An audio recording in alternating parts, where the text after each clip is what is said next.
And welcome back. Hello. This is the Waffle Press movie podcast. Again, we're continuing our Nice Guys, Shane Black, Kiss Kiss Bang Bang discussion. We finished talking about the Nice Guys.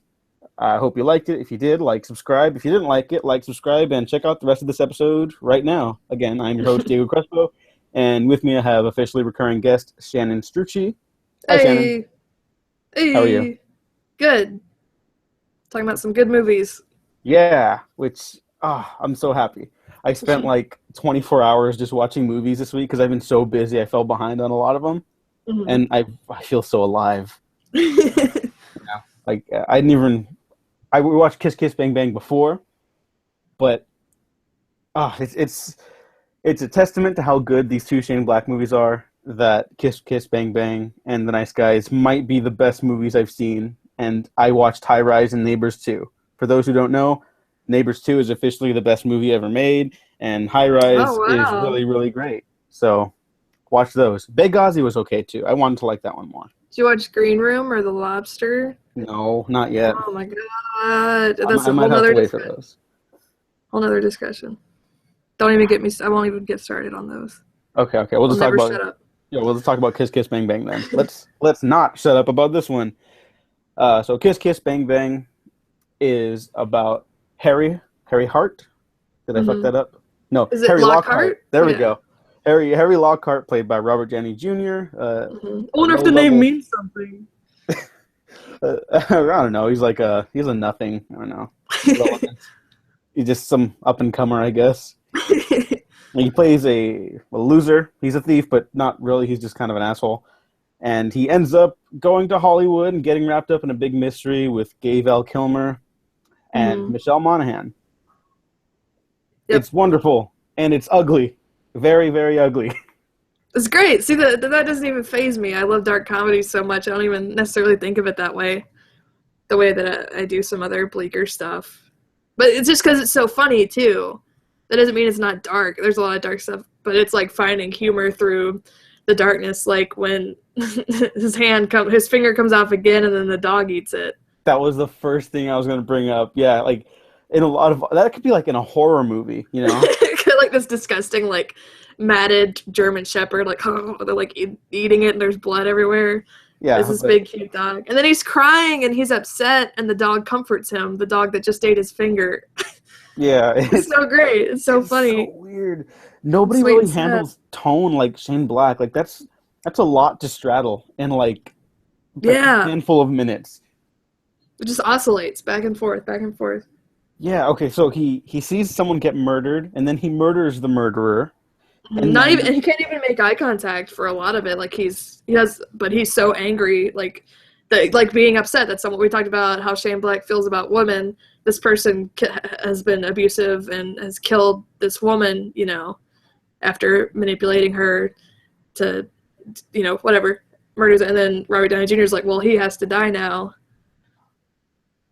Yeah, and he's made fun of, and then it just like destroys him. Yeah, like he's an asshole, but like I understand why he's an asshole. I'm not letting that slide. But his life kind of sucks, and I'm sure a lot of it is his own fault.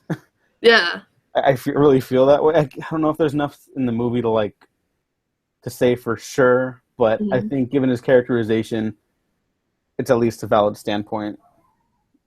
Yeah, what did they say at the very end when he and Val Kilmer are walking down the hall?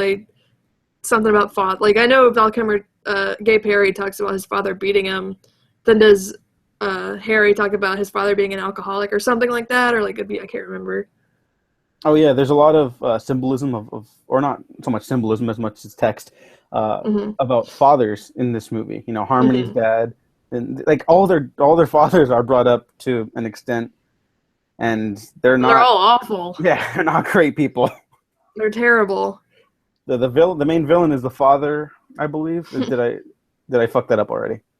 No, he's not actually a father. Oh no, he's the facade father. Yeah, Harmony's younger sister daughter thought that she was. It's very. I've seen this movie a lot of times, and that's the only reason that I understand all this, because it's super convoluted. Harmony's younger sister thought that he was her father. That's why she got upset and killed herself when she saw him sleeping with the person she thought was his daughter that wasn't actually his daughter because he had a fake daughter to get. So he's not he's only the only person he's the father of is the dead body in the trunk of the car. Yes. Yeah. So he is a father of a corpse, which Harry then feels bad for and like pulls its stress down because she was exposed. So again, trying these horrible things the fathers have done. The Nice Guys is much kinder to fathers in this movie. It is so much, and I think it's nicer in general. But you brought this up on the part 1 of this little discussion, where the Nice Guys doesn't have as many gags as Kiss Kiss Bang Bang, but is more optimistic about the world it takes place in. Kiss Kiss Bang Bang I think is a lot funnier somehow. Like I can name more gags off the top of my head. Like instantly the Russian roulette one. Yeah. Which is just, talk about dark. Yeah, like he accidentally murders a man, and it's like the funniest bit in the movie. Who taught you math? You know. Yeah, a lot of the funniest stuff is centered around murders, and even the part where Harry can't understand Perry, and he's like talking monkey, and then the whole thing where he talks about the monkey from the future who only says ficus. The way that he says ficus is really funny to me. It's like ficus. And that's just like a goofy, weird, but it's just like one after the other. Or the part where he's, and I tweeted this earlier, where Harry's supposed to be listening to Harmony and like taking notes and it's very serious, and you cut to what he's actually doing and it's like this horrific, like weirdly drawn cat with the word gatto over it. It's so funny. Oh, fun fact about that. I forgot why. I saw that a while ago. Someone else posted it on Twitter. And I was like, I forgot what movie that's from, but I know it. And so I Google searched it. And then it was just pictures of Robert Downey Jr. And then I took a second to look at it.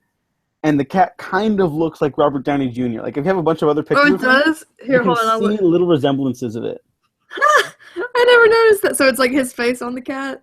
Yeah, not like directly, because I guess they didn't want to make it too blatantly obvious, but it kind of, I don't know, maybe it was just because there were a lot of other pictures, but I thought that was freaking hysterical. I can look on my phone right now. I have it since I just tweeted it earlier today. Yeah, but that's... it kind of does. So the eyes do.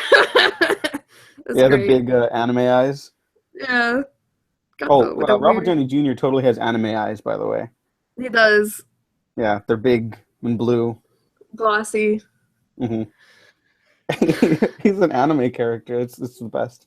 He is just a little sad. Harry's a little sad. I'm sure I've seen anime style fan art of this movie too. I know I have. Is there anime style fan art of? What? What isn't there anime style? Like there's nothing art, now. Well, just Terriers, but nobody watches Terriers. There you go. That's my shout out for Terriers for this episode. If you like Shane Black and Ocean's 11, watch Terriers. That's it. I've always meant to watch it. You should totally do that as soon as possible. No pressure, of course, yeah. So, Kiss Kiss Bang Bang. It is. Some people told me it's the movie that got Robert Downey Jr. Iron Man. That wouldn't surprise me. Yeah, and then it's just one. It's a great movie in its own right. Two, I really like that it got Robert Downey Jr. at least back to prominence, if not Iron Man. It showed people like, hey, this guy can clean up and he's not going to break into people's houses and fall asleep naked on their floor. Yeah, it's so weird to think that his career, like that he was in jail, and I don't think I was old enough to really know who he was when all that was happening. And then, because it's like, oh, it's the Iron Man guy, And now, he's always done great. I don't know. But it's the fact that his career is cleaned up so much that when you think of him, you don't even necessarily think of that, especially if you are a millennial. Yeah, he's synonymous with Iron Man, and now he's like the biggest movie star on the planet or whatever, and gets like $50 million for every movie. Insane, but good for him if he can clean himself up that well. Yeah. And then Val Kilmer had like the opposite trajectory. Well, he did, and Val Kilmer's so good too. Crime. Yeah, he didn't fall asleep naked on people's floors, which is good, but he like just disappeared. I think the last thing I saw him in was like MacGruber. I'm sure there's something else, and I think MacGruber. He was in a weird recent De Palma movie that was supposed to be really bad. Something about clowns. Hold on, let me. I'm not making this I'm never watching it. Val Oh, Kilmer. Palo Alto. I haven't seen that yet, but I think that's the James Franco movie. Oh. All I know is Emma Roberts is in it, and James Franco hits on her or something. Ugh. James Yeah, Franco is so weird. I can't me find too. maybe I made up the De Palma thing. I don't know. Maybe something called Red Planet in 2000. I don't really know. I don't know what he's doing, but he's good. He's come back. I would much rather see Val Kilmer in Prominence than James Franco. I don't hate James Franco. I don't know. He's an odd fellow for sure. hmm You know, maybe he'd be likable if he didn't hit on 17-year-olds. But Yeah, wasn't that over Instagram DM? yep, yeah. That has nothing to do with Kiss Kiss Bang. Oh, you know what? No, that might have a little something to do with Kiss Kiss Bang Bang because there are a lot of creepy dudes in this movie. hmm Creepy. Yeah, and the Oh, guy at the party, yes, and fuck that guy. That guy's the I. creepy guy at the party. Yeah. The one of the henchmen too, when he's trying to strangle Harmony, he says something creepy, like rapey, like just let it happen, baby, or something, which is like clearly like a sexually aggressive, Yeah, all and that. then they'll die, well, except for the guy at Yeah, the party. got the part. But she knew that he was an asshole, and Hmm. she was just using him. But it sucks that he was even there. Um, Yeah, I really like the character of Harmony a lot. she's great. Yeah, the way like little things like that where she knows that there are assholes out there and like hmm slime balls that just want to use her for bullshit, hmm and so she's like, oh fuck it, I don't have to do anything, just take advantage of them as if they were hmm gonna take advantage of me, but in her own way, and that's cool. Yeah, That's a really cool trait. and then Harry is just upset all the time, just like slut shaming her about it. Like, I understand when he like the spider is on her chest and she freaks out and thinks that he was touching her, but the fact he's like, what kind of guys are you hanging around? Which is like, okay, whatever. Then he's like, are you the kind of girl that would? And it's like, Harry, you're realizing that she's a victim of this, but then you're gonna get like mad at her. It's like, calm down, Harry. Yeah, I think that's why the first time I saw it, that part made me more uncomfortable because I felt like the Mm-hmm. movie was promoting it, like on But his rewatching side. it, I don't. Yeah, Yeah, and I then on don't. rewatch, I felt better about it. I was like, oh, okay. Mm-hmm. Like, because when I first saw it, I was like, oh, main character is right in movie's perspective always, and that is like not No, the case. So no. I've wisened up. I've gotten smarter. It's like in Bruges when Colin Farrell's character is just like saying insane stuff all the time. It's like it's not what the movie is saying. It's okay. It's not. Martin Yeah. McDonagh doesn't want to punch Americans. It's all right. It's not. Well, you know what? I wouldn't say that we don't deserve it at some points. Yeah. Maybe he's got something going on there. This is for John Lennon. I mean, it's not like who's a director who like really speaks his mind in his movies. I don't know, he or she. I got nobody on the top of my head. Oh, Iñárritu, where he's like, yeah, fuck millennials and movies that aren't art. Mm, I don't know. I got a whole other thing on that. So, I'm not a fan. oh, thank God. Okay, Not a fan. you're welcome back whenever you want. I hate Birdman. You're a good person. Has anyone ever told you that? I felt bad. I was like talking about my friend liked it a lot, and I felt bad with how much hate I had for it. Oh my gosh. Wasn't Inarritu the one who was like, Western, my film is not a Western. Western is a genre, and genre means generic. I'm Yeah, like, I and hate you. I rolled my Shut eyes up. into the back of my head, and I was like, I'm gonna fucking choke on my own throat. I can't deal with this. I saw Birdman and Beautiful, and I didn't like either of them. And I was like, I'm done. I'm pretty sure I've seen all of his movies just because, I'm Mexican, so I'm like, there's got to be something here. I need to support my peoples, yo. But if Yeah. they're gonna be like my literal cinematic antichrist, I can't do anything about that. So I would much rather watch a Robert Rodriguez movie, a weird genre picture, yeah, you know what? than He watch made something. Spy Kids. Spy Kids made me feel better as a kid, so I'll watch. I'll put up with any amount of Sin City sequels just for that. That's how much I owe. Mhm. We got way off track, but that's okay. That's okay. We still have a little bit of time left. Yeah. So Kiss Kiss Bang Bang. What are your thoughts on the action? Because it's not really an action movie, but I when I rewatched it, I was like, Jesus, this action is cut like it's really It's clean. so well cut. Yeah, especially the scene where Harry like falls over the overpass and is holding on to the hand coming out of the coffin. Just the way it's cut when he shoots Corbin Burnson's character, I forget the character's name, the father. Just like the way that is cut, the way that is timed out is amazing. It's just like really, really tight. And I feel like Kiss Kiss Bang Bang, even though it has like 15 endings, I feel like it's a better cut movie than The Nice Guys. Nothing against The Nice Guys. Yeah, we love The Nice Guys. We kind of gushed over it already, so watch that again. I feel like the pacing is better in Kiss Kiss Bang Bang. Yeah, the pacing is better in Kiss Kiss Bang Bang, but I think I like the material in The Nice Guys a little bit more, just on a personal level. Yeah, it's an easier thing to stomach. Yeah. Although none of it, like I said, I love dark, weird stuff, so it all resonates with me and makes me happy, but yeah. You should totally watch Alien 3. I'm just saying.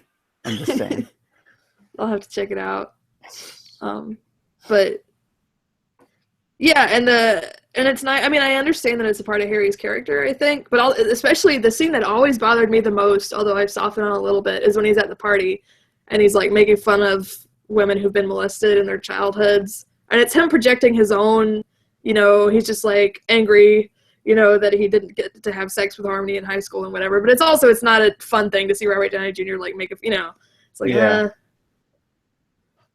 everyone else immediately makes fun of him, so it's sort of a complicated. It's not like the movie is saying. It's not like a Boondock Saints situation. We don't even need to get down that road, but it's not like that where you can sort of feel the director's contempt for women coming through. It's something more complicated. You don't like the Boondock Saints? This is news to me. Totally check out the episode on that one. Link down below. Yeah. Put the link in the description. That was a. If you want to see what it sounds like when we really hate something. I feel like The Nice Guys has a lot less of that in it. Of the main characters being negative towards women. Yeah, and that one, I think it's more like the world is meaner instead of just the character, and everyone's just ugly. But in a very Shane Black way. I guess that's the only way to really describe it, because it's fun, but also bad. But really, really well made. Yeah, even Gay Perry. Gay Perry's not a bad dude, but he didn't care about Harry as a friend for most of it. He's like, yeah, they just have you here. Like, this isn't real. Like, and also I told Harmony to, like, ruin your relationship so you'd stop now, like, just leave. And he wants him to leave to, like, save his life, but he's also kind of a jerk about it. He's like, they're not going to actually hire you, dude. Come on, get with it. This is L.A. Mm-hmm. And they're very LA, like, in the first one, Harry is from New York, and I've never been to California. And they both seem very LA to me, but I've never been there. I don't know. Well, as someone who is from LA, I can tell you that downtown LA smells like pee. Movies and TV shows don't talk about it, but it just smells like pee and sweat. It's not cool. I mean, it's cool architecturally and such, and street art is fantastic here. No one ever talks about that. People should talk about that in movies more. It's just a cloud of urine. Atlanta smells fine, and I went to New York once, New York City, and every block smelled different, and they all smelled weird. And New Orleans smells weird, but that's because it's so humid and stuff. It doesn't smell bad. New York smells weird. Atlanta just, to me, doesn't smell like anything. It's just a city. New York, I can't attest to LA smelling like pee, but parts of New York smell like pee. I've been to New York twice, but I was younger, so I can't remember that much. But I remember liking the smells enough, I guess. I spent most of it eating food over there, like my time. So there's a lot of really good food. But anyway, yeah, it feels like they're very. Shane Black is like not really celebrating LA like culture. It's a critique of it, especially in Kiss Kiss Bang Bang, a critique of the superficiality. Like 100%. Like he only gets the job because he's lying. Because he got his partner killed, so it's like a fake audition, and the whole reason he's there, he finds out, is fake, and it's like everyone's lying to each other, and it's all about like facades, and a lot of it's spurned by Hollywood, or at least by these novels that the movie was based on in the movie. Yeah, that's a really good way of noting that. Um, I've always been fascinated by plots that are in movies that are started on accident. You know, like Quentin Mm-hmm. Tarantino has a lot of like accidental comedy, like the that very funny moment from Pulp Fiction when the dude gets his head shot on accident in the Yeah. car. Shot Marvin in the face. Like I feel like that's sort of the start of Kiss Kiss Bang Bang. The guy gets shot in the face, and then he winds up on a plane to Hollywood for an acting job. Mm-hmm. Like it's so dumb. Like if you explain that to someone, it sounds really dumb, but that just Mm-hmm. goes to show that the strengths of a movie are when it's finally put together. You know, like in Mm-hmm. isolation, something like a Batman versus Superman scene where they bond over the name Martha can be dumb. And then you watch the movie and you realize it's still really dumb, but if they had a competent director, somehow I bet it could have worked. I bet Christopher It Nolan could could have have at meant least like something. shot that decently. Christopher Nolan wouldn't have put. I don't. Christopher Nolan's not even my favorite director. I have a lot of problems with him, but he's Totally better than fair. that. He's better than that. I think his movies are too cold. I mean, he's very talented, very like meticulous and stuff. I respect him totally.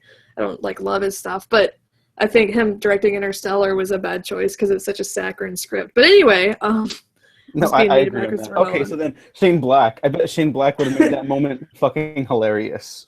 It would have. He would have. If he gave. Oh my god! I changed my mind from the last movie where I said he should direct Nice Guys too. Let's give him the Batman versus Superman script and see what weird, Oh, that would bizarre. be the best. Imagine Batman Superman in a buddy comedy. That's what the movie should have been. I mean, I don't want to get in the whole thing with that because that's just Jesus Christ, that movie. But that would be, oh, that'd be the best. It'd It be would like be Iron Man so 3, but more funny. beloved, I bet. Michelle Monaghan as Wonder Woman. Oh my God, stop. I can't, Batman's because got PTSD and he's just sad, nothing's going to sad, make like in me Iron like Man 3. happier than that. No DC movie's going to live up to that expectation now. In It some won't. weird It's like parallel universe, that happened, and they're better there. They're better than us. it's less fascism in that universe. But yeah, I went back and I found a post on the internet I had made about Kiss Kiss Bang Bang in 2009 when I first watched it. And I was like, I bet I'm going to see this a bunch more times, and I did. I've probably seen it like 10 times, so it's hard to like go back to when I first watched it because it's also I don't like have it memorized, but you know I've seen it so many times. Like today when I watched it, I was sort of doing other stuff at the same time because I was like, well, I know this movie front to back pretty much. Although it was good to get reminded of certain stuff, like the Chuck Chutney stuff and other stuff. Oh, one quick note about the action again.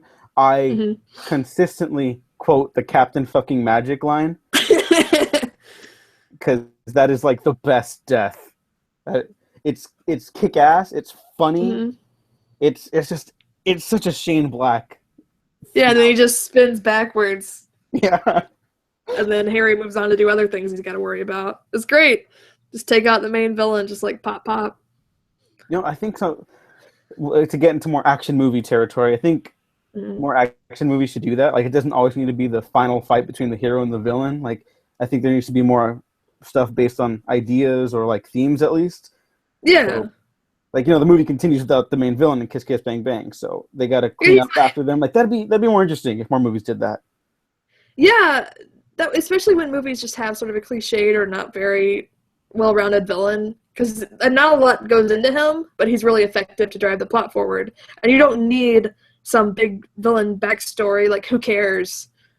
In the case of Kiss Kiss Bang Bang, it all works. And if the movie had ended when he was shot, it's like the real stuff is like between these central characters and their pasts and how it's affecting what they do now and their trauma and stuff. Especially in the Nice Guys, it's way more about their trauma Mm-hmm. and trying to overcome it.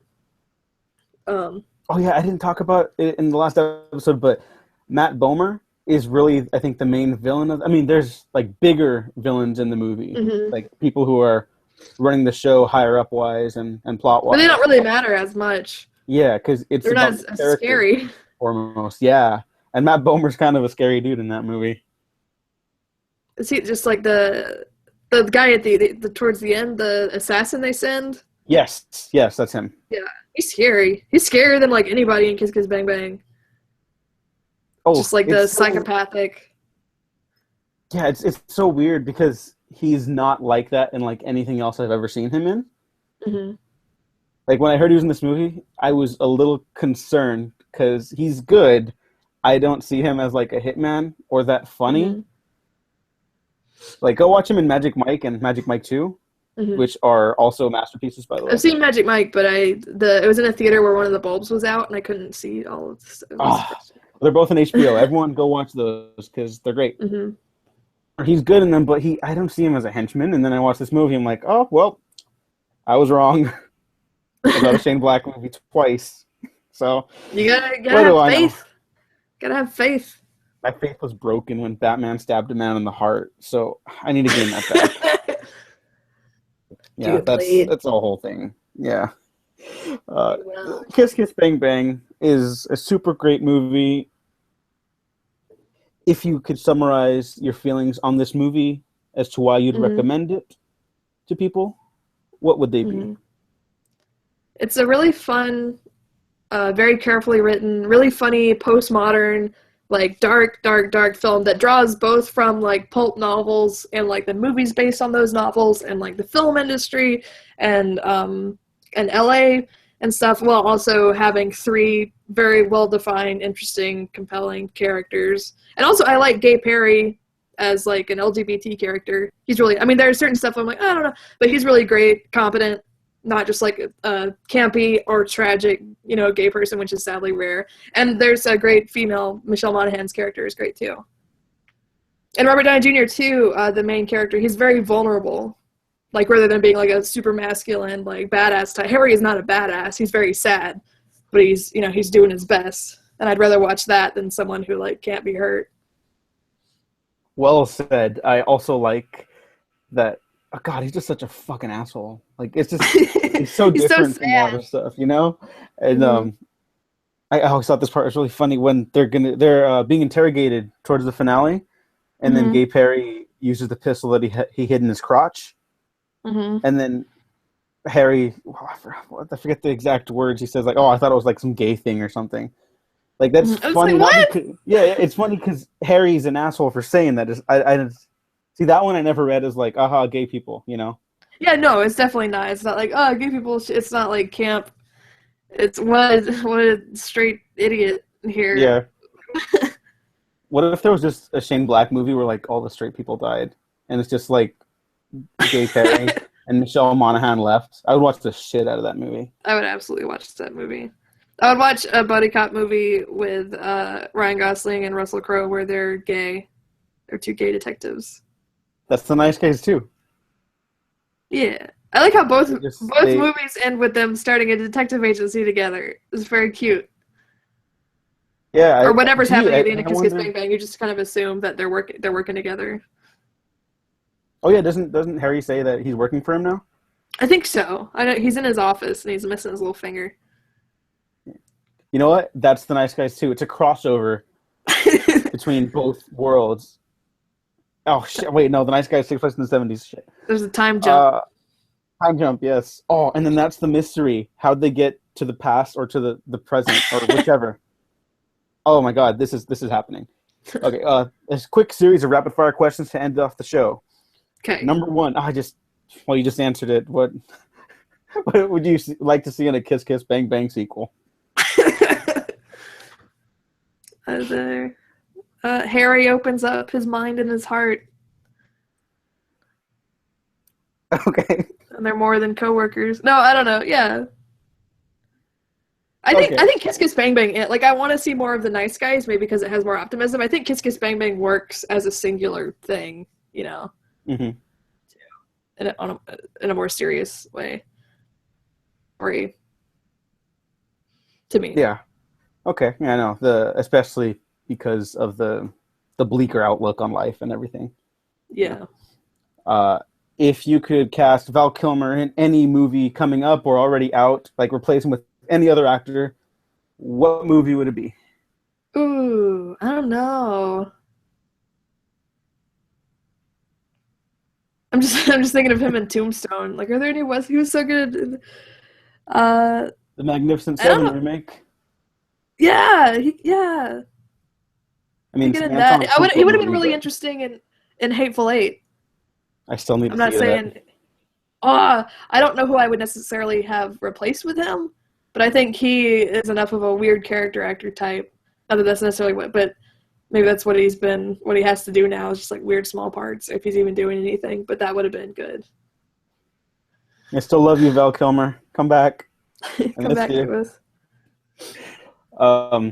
And last question: if he could reprise the role of Batman in an upcoming Shane Black movie, it's not a Batman movie. He reprises the role of his version of Bruce Wayne / Batman in an upcoming Shane Black movie. It's Doc Savage or Predators. Which one would you like to see him in, and why? I want Predators. I just want to pack that movie with so many people who have their spines ripped out, like you were talking about. Oh my god. Okay, if we can't get Robert And I'm Downey not saying Jr. I want to see. I'm not saying I want to see Val Kilmer's spine ripped out. I like Val Kilmer. I just want to see him in more weird, violent stuff. Which I haven't If really we seen can't get before. Robert Downey Jr. spine ripped out of his back, then at least Val Kilmer. We got to settle for someone, you know. Yeah. Shannon, thank you so much for joining me, talking about two pretty good little movies directed by mastermind Shane Black. Where can people find you on the internet? Well, thanks. I had a really good time. You can find me at Plenty of Alcoves on Twitter and also at Strucci Movies, STRUCCI. If you go on YouTube and you type in So You Want to Be a Film Nerd, you can see my web series about film culture and history and also see some other video essays that I've made. Yes, definitely check those out. I finally watched the video game one. Well, I've seen it multiple times now because it's good. Oh, Yeah. nice. Yeah, because I know last time you were waiting for Undertale. Yeah, I didn't even finish Undertale yet, but I couldn't wait anymore. So everyone definitely check out her stuff. Watch the rest of these videos here on the Waffle Press, doing Game of Thrones reviews. Like, subscribe if you like this video. If you didn't like it, like, subscribe anyways, because you might find something you do like, you nerd. Mm-hmm. We have been professionally unprofessional.